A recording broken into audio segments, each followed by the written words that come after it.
In this video, we are choosing numbers to make a particular product. Really, we're just practicing our recall of multiplication facts, your basic understanding, again, continuing to build that confidence. So this first one says, choose two numbers from the box to complete the multiplication sentence. What times what equals 21? I hope immediately in your brain you're thinking, hey, I know 3 times 7 equals 21. Miss Cooper, what if that does not happen right away? If it doesn't, then you should grab your multiplication table and you could start by looking, I think with the number 21, I would see if I could find 21, which it's right here. So I see that 7 times 3 equals 21. Another way you could do it is go, I hope you understand that 25 times nothing is going to make 21. 18 is too big. 12, even 12 times 2 would be 24, so that's too big. It's got to be some of these numbers. Hopefully you're familiar with maybe some of your 5s. That doesn't make sense. 5 times nothing is going to make 21. So you're looking at maybe some of these. The more familiar you are with these multiplication facts, the easier grade 6, 7, 8, 9, 10, 11, 12 are all going to be.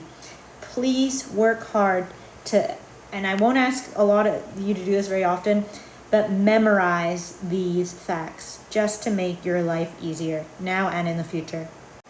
Same thing, choose two numbers from the box to complete the multiplication sentence. What times what equals 60? I'm hoping you look at the number 60 and think, okay, maybe my first thought was 6 times 10. I see there's a 6, but there's no 10. Okay, I know 60 is also a factor for 12. To be honest, 12s I never had to memorize, so I do have to look. 12 times 5 equals 60. 12 times 5 equals 60. This last example is a little trickier because it actually won't be found on your multiplication chart, so we don't need that. Choose two numbers from the box to complete the multiplication sentence. What multiplies to 120? This is a big number. I'm hoping you think, hey, I'm looking at 12. I know that 6 times 2 equals 12.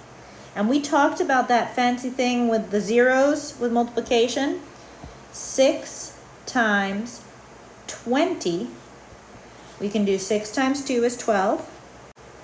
And then we can take that 1 0, stick it on the end. 6 times 20 equals 120. So 6 times 20, 120. Okay, good luck. Keep practicing your multiplication facts if this is really hard for you.